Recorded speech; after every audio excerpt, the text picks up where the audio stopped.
అందరికీ నమస్కారం. ఈరోజు మా భీమేశ్వర మాణిక్యాంబ ఆలయంలో వరలక్ష్మి రథాలు సుమారు 4,000 మంది మహిళలు ఈ రోజున ప్రతి శ్రావణ మాసంలో శుక్రవారాల నుండి వచ్చే వరలక్ష్మి రథాన్ని అదీగాక ఈ పూర్ణిమ ముందు వచ్చే ఈ శుక్రవారం రోజున భక్తి శ్రద్ధలతో మహిళలందరూ కూడా సౌభాగ్యంతో ఉండాలని ఈ పూజలు నిర్వహిస్తూ ఉంటారు. అలాగే పరమశివుడు కూడా ఈ పూజ ఆచరించాలని చెప్పేసి చెప్పడం మన పురాణాల్లో కూడా ఉంది. అదేవిధంగా పరమశివుడే స్వయంగా పార్వతీదేవి చేత వరలక్ష్మి రథాన్ని ఆచరించేశారని చెప్పి కూడా పురాణాల్లో ఉంది. మరి అలాంటి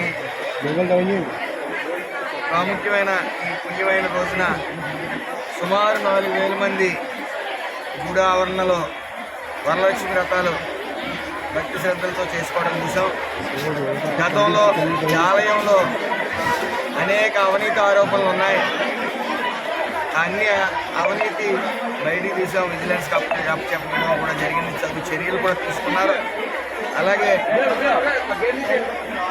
ఇప్పటి నుంచి కూడా మొన్న జరిగిన సంప్రోక్షణ నుంచి కూడా ఆ రోజు వర్షం రావడం జరిగింది. ఈరోజు కూడా వర్షం వస్తుంది. వరుణదేవుడే సంప్రోక్షణ చేసినట్టు భావించవచ్చు.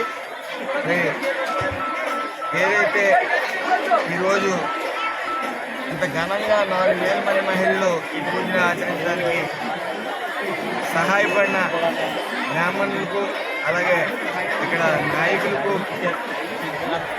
మా ఎన్డీఏ కూడా సభ్యులందరికీ కూడా పేరు పేరున ధన్యవాదాలు, నా నమస్కారాలు కూడా. అలాగే చాలామంది దాతలు కూడా ఈ చీరలు ఇవ్వటం, జాకెట్లు ఇవ్వడం కూడా జరిగింది.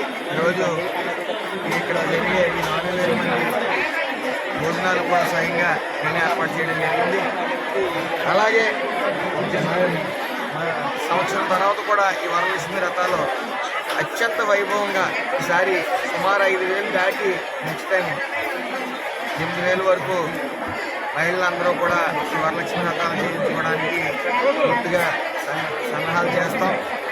ఏదేమైనప్పటికీ ఇలాంటి పుణ్యమైన రోజున మరి 4,000 మంది మహిళలు పూజ చేసుకున్నారంటే అది సర్వేశ్వర దైవం. ఎందుకంటే వర్షం వచ్చింది కానీ అంతంత మాత్రంగా పూజ చేసుకుని సహకరించిన ఆ పరమేశ్వరుడికి